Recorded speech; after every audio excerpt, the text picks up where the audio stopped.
On to the next, keeping in with the airport theme, sorta, Saba. We are on to the next panel, empowerment panel, achieve with confidence and support.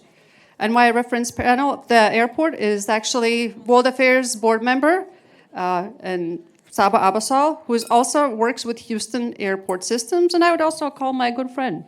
So Saba, would you join us introducing the next panel, please?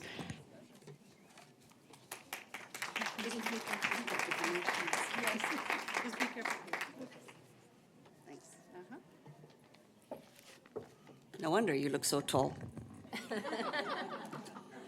Good afternoon, everyone, and thank you for being here at this late hour. Really appreciate your attendance. What a panel before this, right? I'm going to give them another round of applause. We have a great program for you, continuing. I'm Saba Abashawl with Huston Airports. Thank you, Sanjay. And all the construction, we really appreciate your patience for that. It will be done sometime in 2020.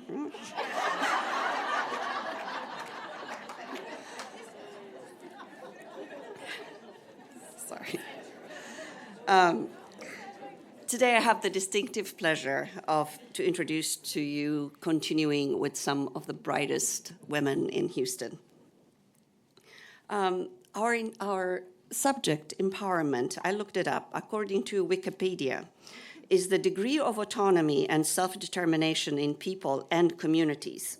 This enables them to represent their interests in a responsible and self-determined way, acting on their own authority. It's the process of becoming stronger and more confident, especially in controlling one's life and claiming one's right.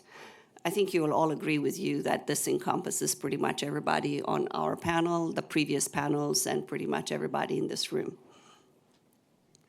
Our moderator today is Jennifer Hopper. With over 20 years of international experience in the oil and gas industry, Jennifer is a strategic and result-driven business leader.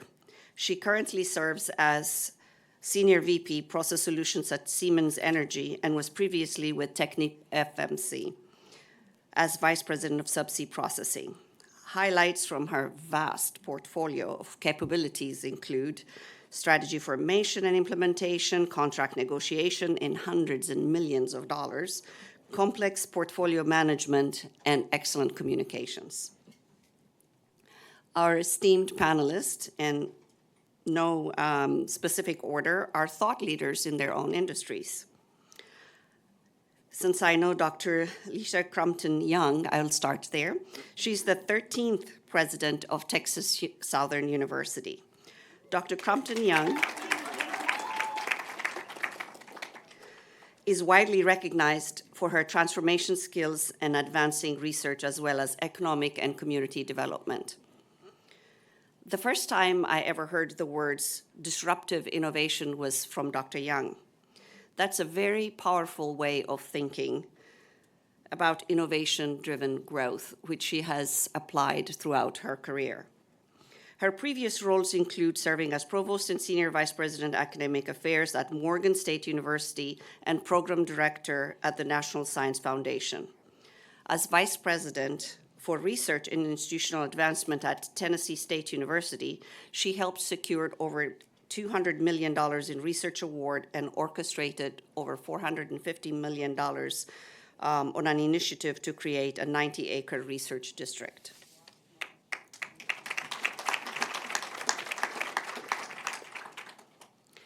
Regina Mayer is Global Head of Clients and Markets for KPMG, and she previously served as their Global Head of Energy and Natural Resources.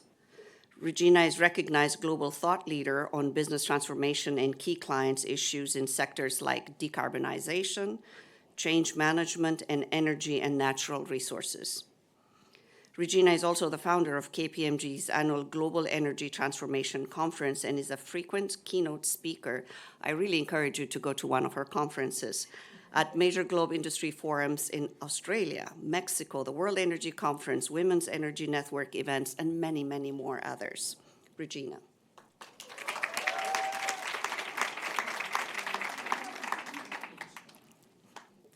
Maria Moncada Alaoui is General Manager for BMW of West Huston, home of the ultimate driving machine. Having served in the automotive industry for more than 20 years, Maria has worked her way up from administration to her current position as management. Under her leadership, her dealership received the Center of Excellence Award and got named top 10 among BMW dealerships in the nation. And if you wish to have a glimpse of how to purchase cars in the future, you should head to Maria's store, as it was selected to be the first innovative retail dealership, I think, in all of the nation, right?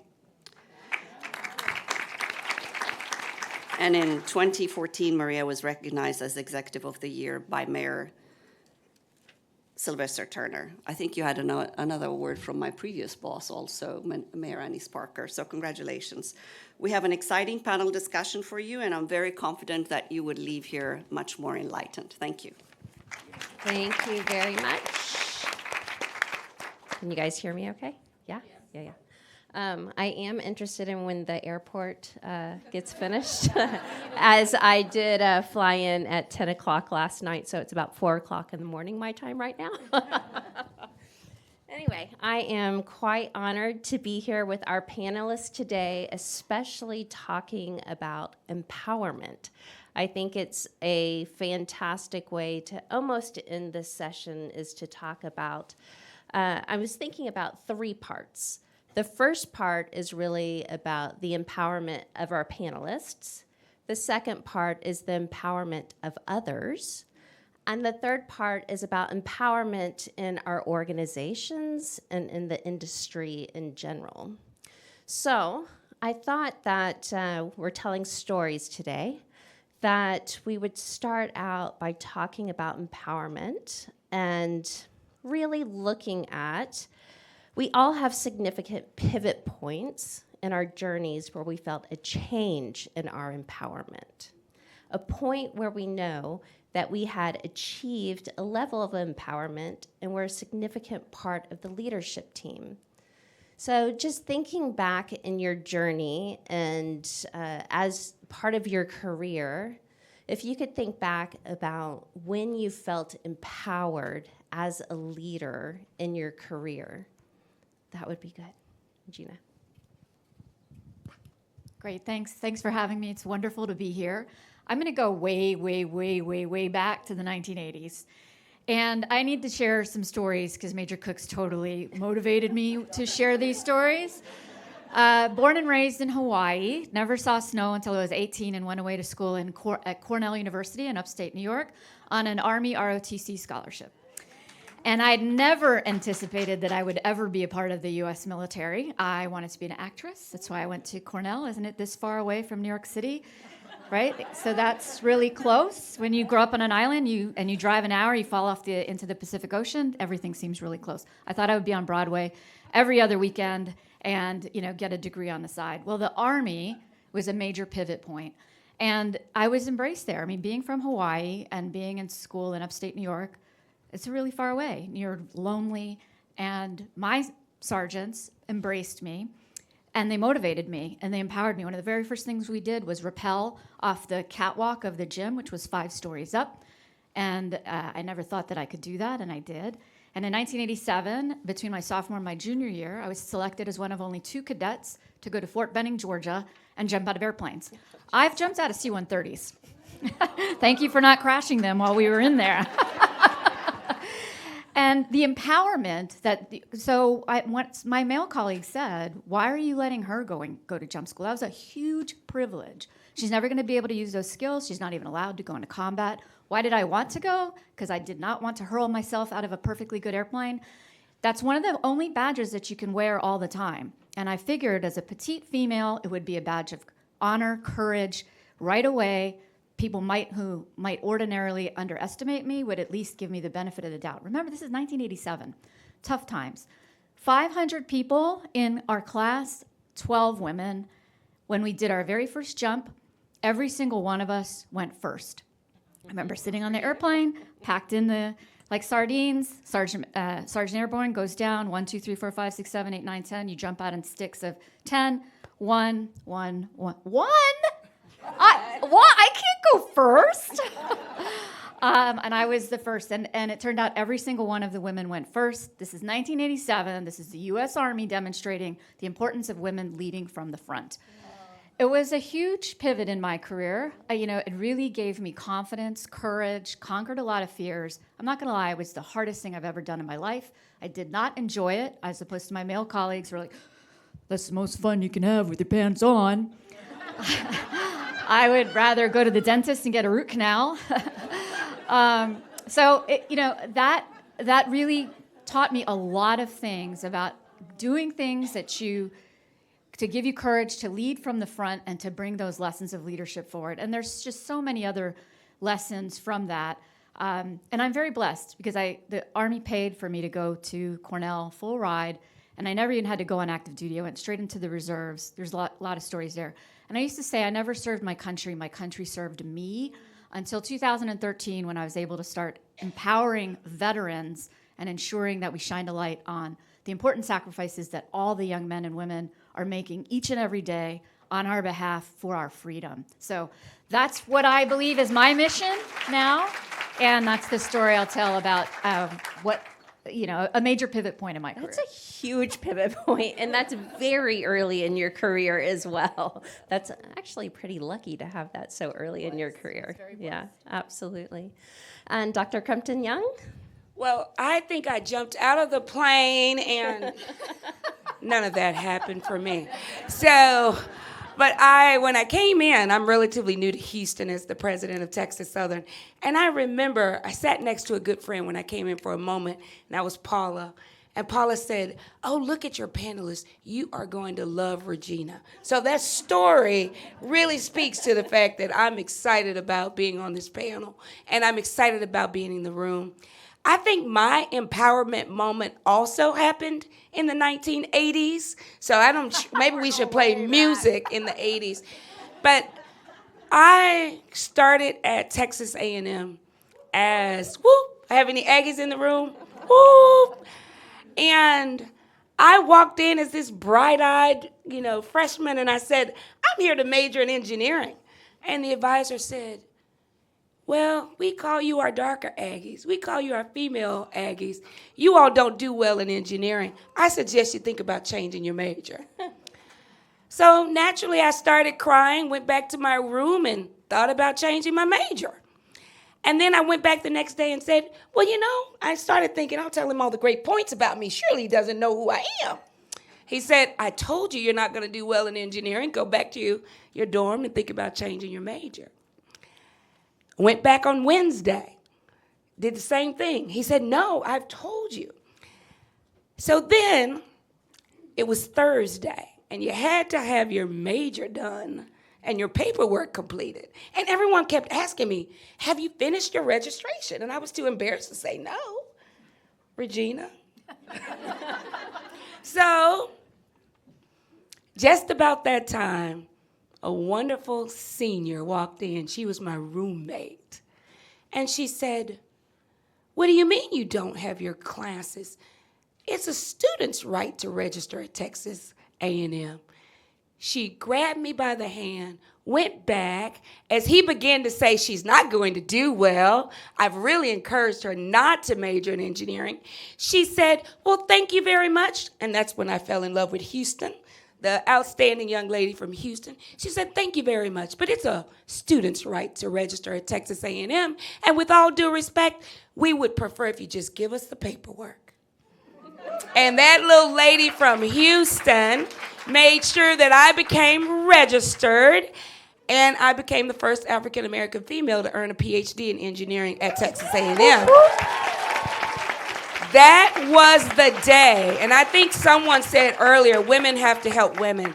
That little young lady from Houston, Texas, all I remembered is they must be angels in Houston. Like, what did they say to the women in Houston? And that was the day I truly understood what it meant to be empowered. And I love that Saba, I love her. Saba looked up the definition in Wikipedia, and when I looked it up, it said, the process of becoming stronger and more confident, especially in controlling one's life and one's rights. So I honestly believe that if we all have had an empowerment moment when we decide that we're in control of ourselves. Some have it earlier than others. My younger daughter, I remember when she looked at my older daughter one day and said, "You are not the boss of me." That was her empowerment moment. So I think it is critical, if you haven't had your empowerment moment, that you have it. Because empowerment is about recognizing that you are the boss of you. Very nice. Absolutely. Very nice. Wow, follow that. So for me, empowerment has been a journey. I'm one of 7 kids born to a Honduran father, Spanish mother. And being one of 7 kids, you have to be very assertive, especially if you're the youngest girl in between both boys, second to youngest of 7. So if you want to be heard, you have to speak up. You have to show up, and you have to step up. Otherwise, you're going to be left behind and ignored. And so I learned at an early age to have a voice. I also learned to stay quiet, kind of sneak in the background and watch what everybody else was doing wrong and say, I'm going to do it better. So those were my first lessons of empowerment. Then I entered the automotive business. Again, being one of 7 children, I graduated high school, and if I wanted to go to college, I had to pay my way through.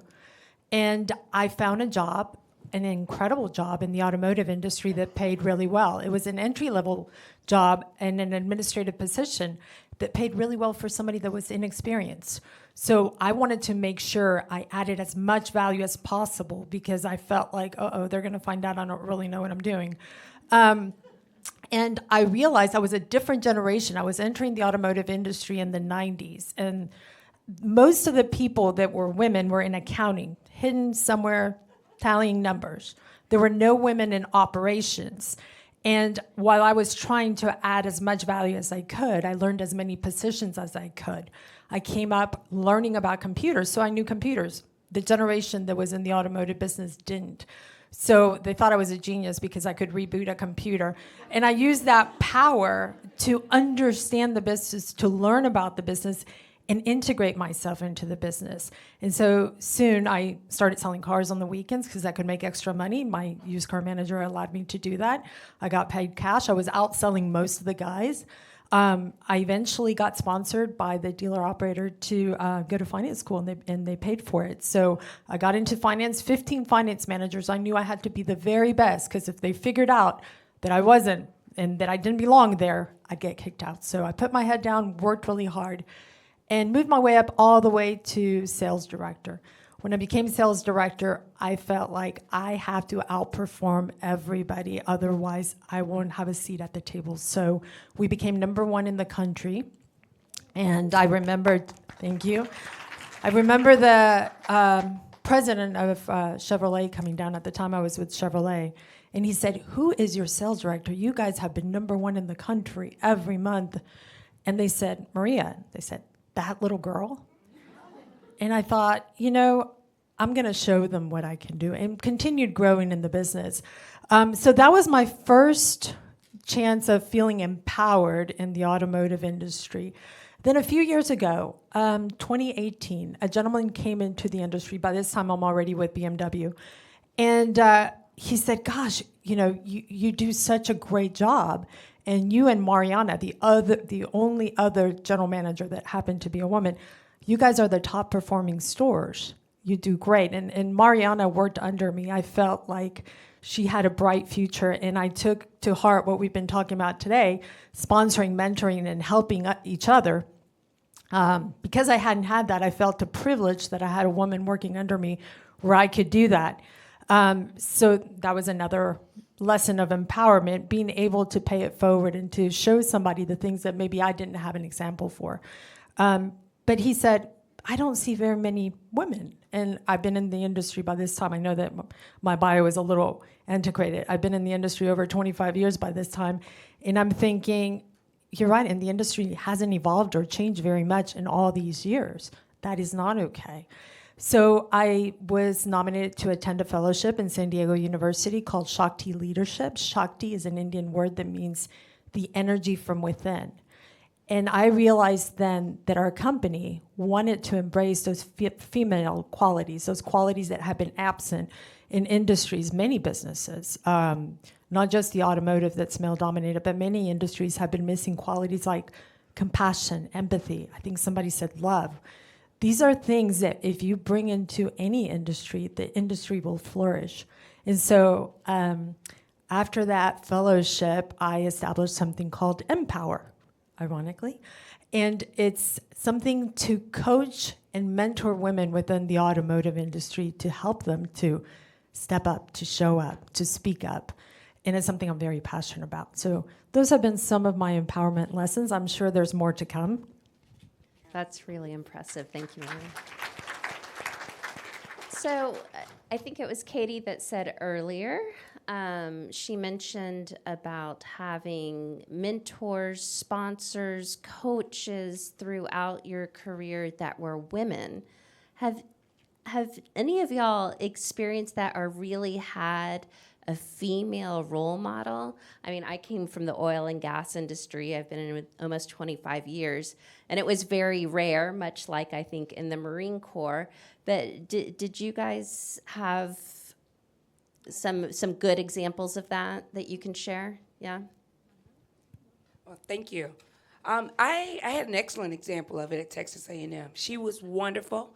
She helped me to remember the importance of confidence, of using your position and using your pen.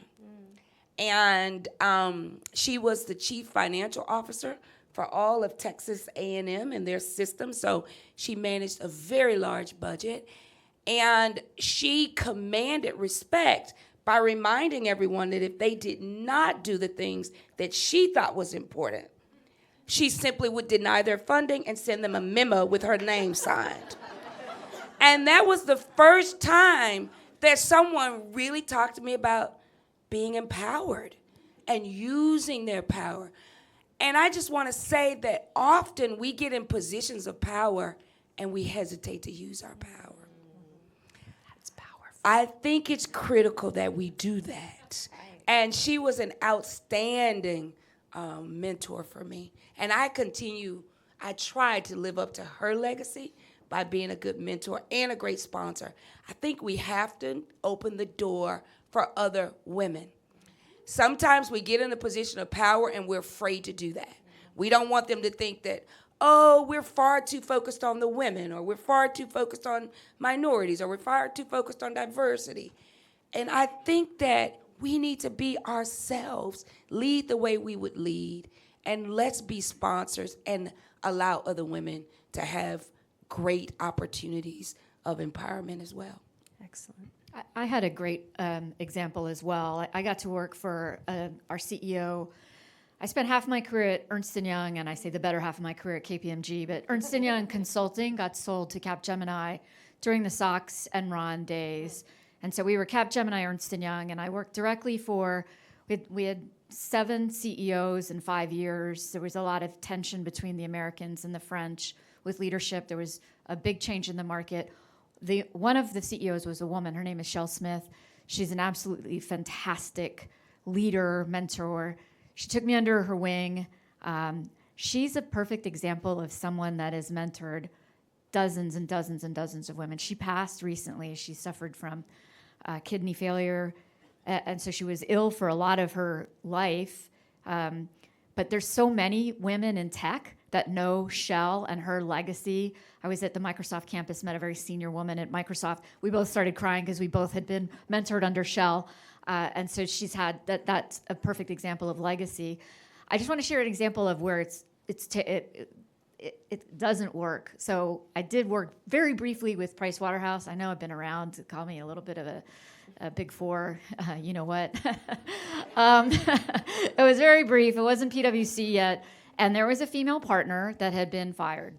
She sued the partnership for her job back for whatever you call it, being fired for the wrong reasons. Yes, wrongful termination. Thank you. It's a Harvard Business School case study, what happened. And all of us, I went to Harvard, I got my master's degree, so we were all brand new associates in the Washington, D.C. office where she worked. We were all so excited. We wanted to spend time with her. You're a role model. You're an icon. You fought the man, and you got your job back. She had no interest in spending any time with us. It wasn't about her being a woman, right? It was about what was fair and her getting her fair share. And I think she had to fight so hard that maybe none of that fight was left for the rest of us. So I don't criticize or think negatively of her, but when I look at what Shell did versus the experience I had in 1991 as a brand new associate, really looking up to somebody who had a very instrumental impact on the firm, and the two different experiences I think are quite telling. And if you could pick one thing that Shell did that really put her apart in her mentorship or her guidance in your career, what would you say that is? I think it would be authenticity and humility. We've talked a lot about that, but she was her true self, right? So she talked about being a single mother. She talked about her health challenges. She was very real. I had some personal challenges that I was going through with a divorce that got really ugly and messy. She wrote a letter to the judge that said I would never have to travel again because I was threatened with custody of my children. She was just there, regardless of what you had to do. And she was a warrior on behalf of everybody on her team. Not just men, not just women, but men as well. And she was a pioneer in the tech field, but there's not a lot of women in IT when she was a leader, and she was a force to be reckoned with. So that's a great God example. Bless you, Shell. Yeah, that's sweet. Maria? I think Isaac Newton said it best. He said, if I see further is by standing of the shoulders of giants. And I would say many of these giants have been men in my career. I didn't see very many women in my early years in the automotive industry. Later on, I met a lady named Carolyn Cross who was amazing and a trailblazer in the automotive industry. Again, top performer in the nation, incredible results. Her dealership was recognized with many awards. And I met her and I thought, gosh, she's so amazing. What an incredible story. She led before I even got in the automotive industry and reached a position that was unheard of. But when I looked at her, I thought, I can't relate. I didn't want to wear a cloak of a man. I didn't want to pretend to be a guy. I wanted to be true to my innate qualities as a woman and still lead and still be strong and still be assertive.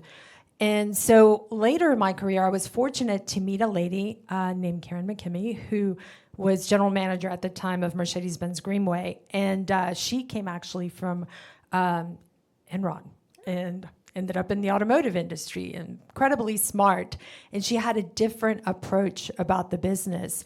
And so when I got an opportunity to work with her, I was just mesmerized because she was true to being a lady. She didn't shy away from bringing those qualities that are innate in many of us and embraced them, celebrated them. And I was fortunate to learn from her. So I'm going to tell you, I think the key is balance. Men and women together are what's going to make any industry, any community flourish. Bringing the balance, when a man and a woman gets together, what's produced life. So we have to look at nature and see what it's about, bringing balance. So these incredible mentors have been amazing, and now bringing in more women to bring those qualities that have been missing in so many of our industries. I love it. Yeah, that's great. So I'm going to kind of pivot here into the second kind of theme that we were talking about, and we were talking about focusing on empowering others.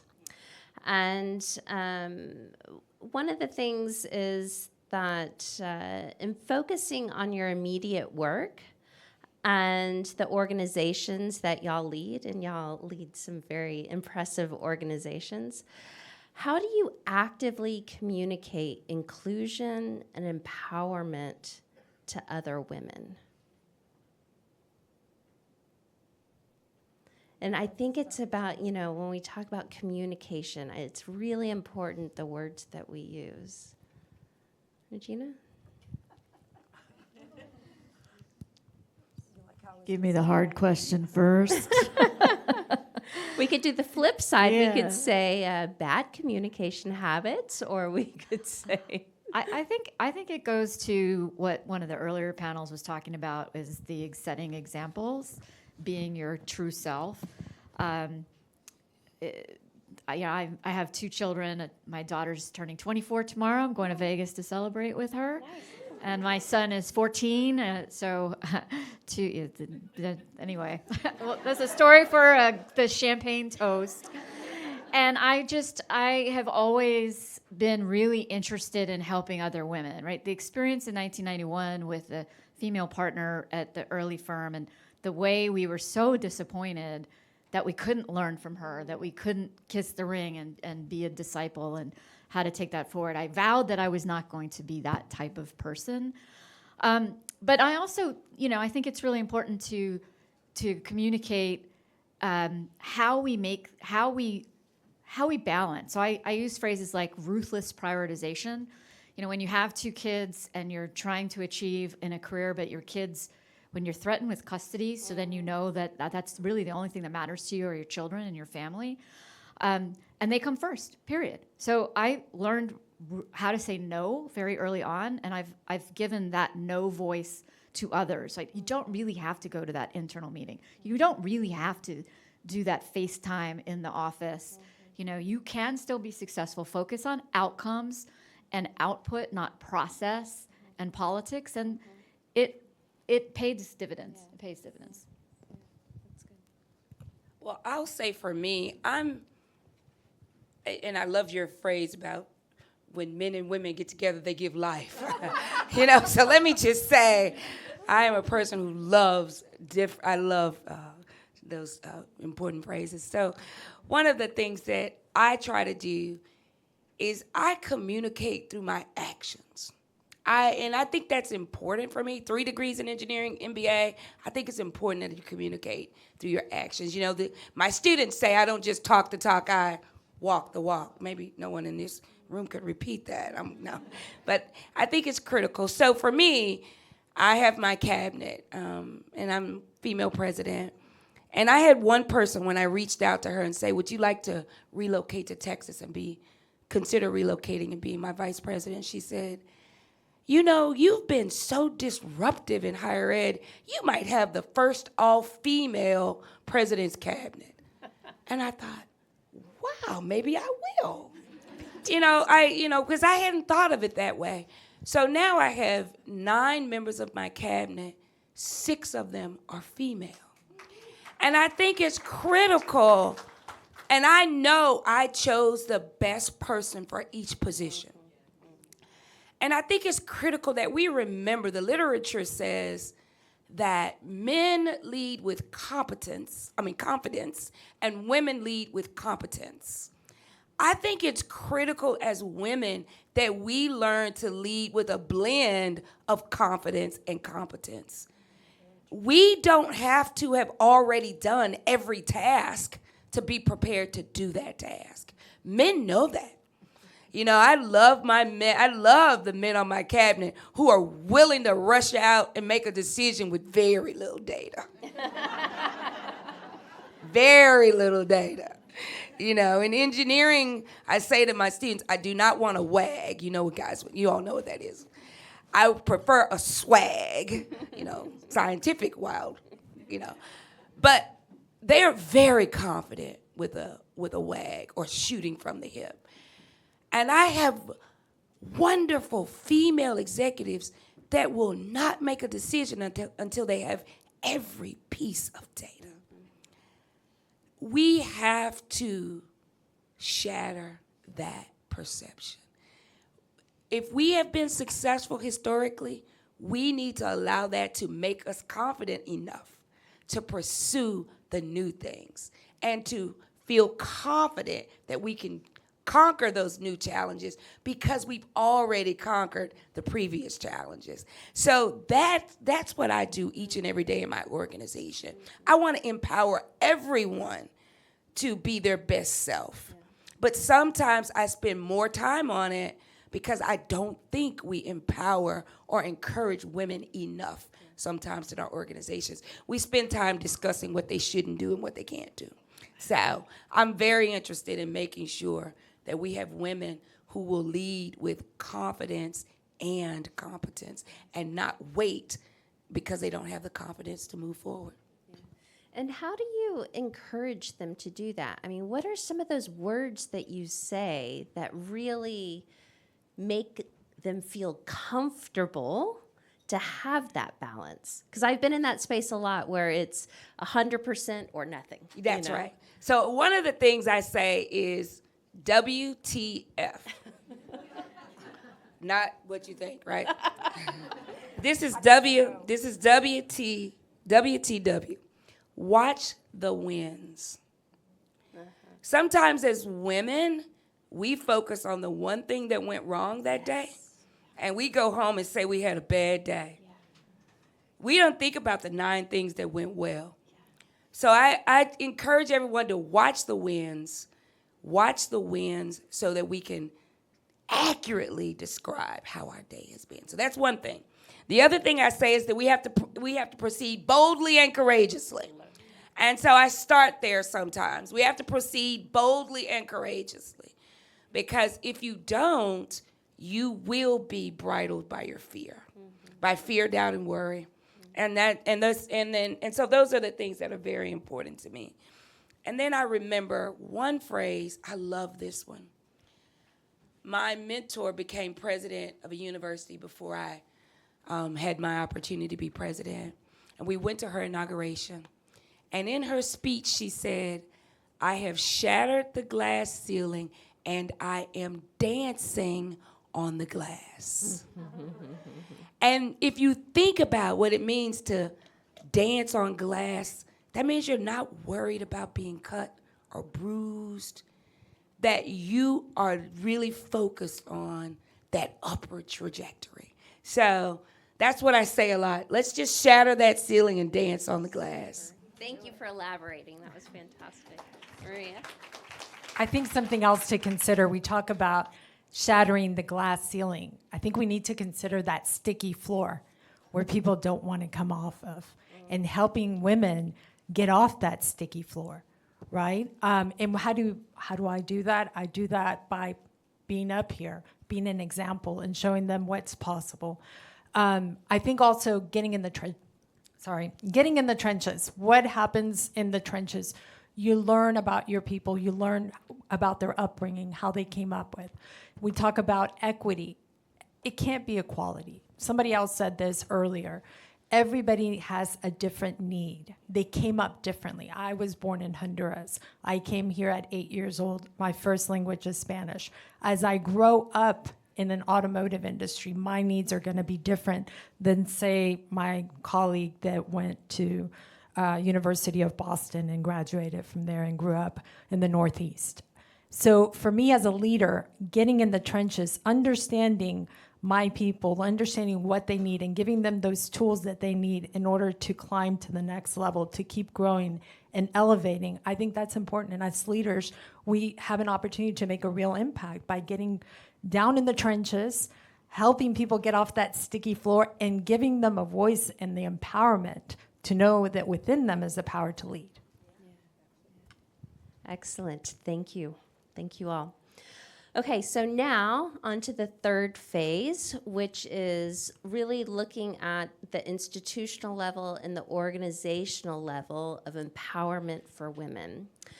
And at an organizational level, what do you believe are the barriers to empowerment for women? Are there areas that we still need to focus on?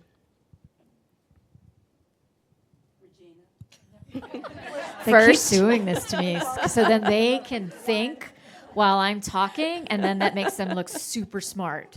Do you see what they're doing to me? Are you guys with me on this?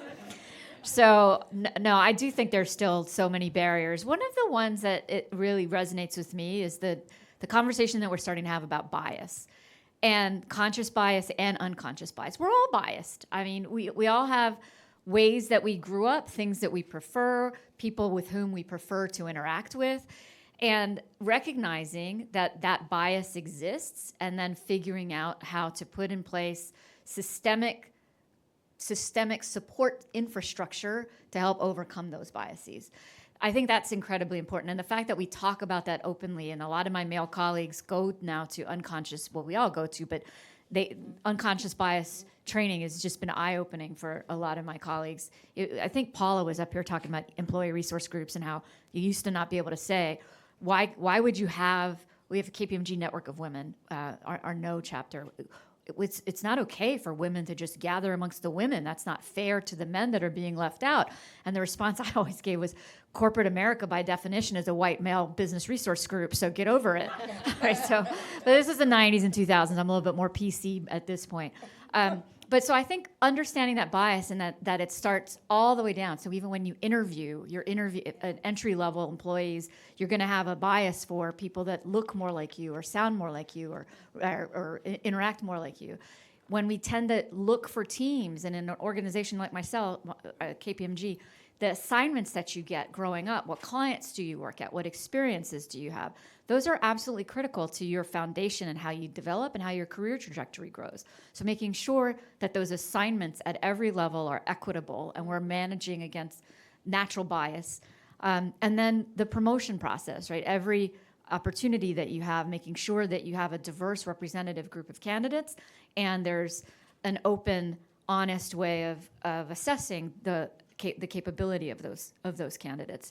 And I'm proud to say, at KPMG, we're very, very committed to gender equality in particular, because it's one of the toughest things to crack, which 50% of the world is women, and we still, don't have as many leaders. But we celebrated October 1st of last year, KPMG's global leadership team, of which I'm a member, there's a dozen of us, is 50% female. And we're very, very excited. So that's the top table. And our CEO, that was his commitment. And I think it makes us better. I mean, I love my male colleagues. I love my female colleagues. And I think together we're better for the whole organization. So, and I think that is bold and courageous, 50%. 50%, really yes. Because it's That's balance. very nice. Balance is important too, Absolutely. right? We don't want it to be all women or all men. We need the Diversity of thought. diversity of thought. Yeah, absolutely. Okay, now you guys can go. You've had lots of time to think about it. So go with your smarty pants answers, doctor. Don't you love Regina? Let's give her a round of applause. She's always leading and taking the first. I just keep thinking of you being labeled one. You know what? And to keep Maria from always being 3, let's let her go next. Oh, I love it. Throw me a curveball. I agree with you. I think the key is bringing ballast to any industry, our communities, bringing those qualities that are innate in men and women, working together to elevate every community that we can. I think that's going to be the key to success, not just for business industries, but for communities, for the world. And as citizens of the world, we have an opportunity to apport our contributions, our unique qualities to make a positive difference. In the automotive industry, as I mentioned, we started something called Empower, supporting women within the industry, giving them the tools, the coaching, the sponsorship to hopefully get them to move up and have a position where they can contribute more significantly to decisions that are being made that impact a bigger, wider audience. And what is success going to look like? Equal representation. Unfortunately, in the automotive industry, less than 19% are women, and it's such a fun industry, such an incredible industry. So we have a ways to go, but doing our part, doing a little bit at a time, and making a positive difference. Excellent. Thank you, Maria. And Doctor, you have the last word as we close it out. I'm just going to say that what we do and what I intentionally do is make sure that I shape the culture so that it allows for women to flourish as well as others with diverse thoughts and opinions to flourish. And we have to be strategic and intentional about that, especially in my role as president. So I have put in place something called rules of engagement. And those rules of engagement support things like value the input of others, make sure that others are given the opportunity to excel in the company. And so we have 15 rules of engagement. We have those, we use those, they're part of our culture. I also put in place something called for the good of the order. Because often, if we don't think about making sure we balance duties, roles, and responsibilities, then as females, we're not allowed to thrive in all areas of our lives. Because many of us have children, we're taking care of parents, etc. So I have something called for the good of the order. You cannot call another member of your team after 7 o'clock at night. You simply cannot. That allows everyone to do what they need to do without apologizing for not being able to be at a meeting or join a call or respond to an email. So I think it's critical for us to lead by example, put those things in place that allow both men and women to thrive within the organization.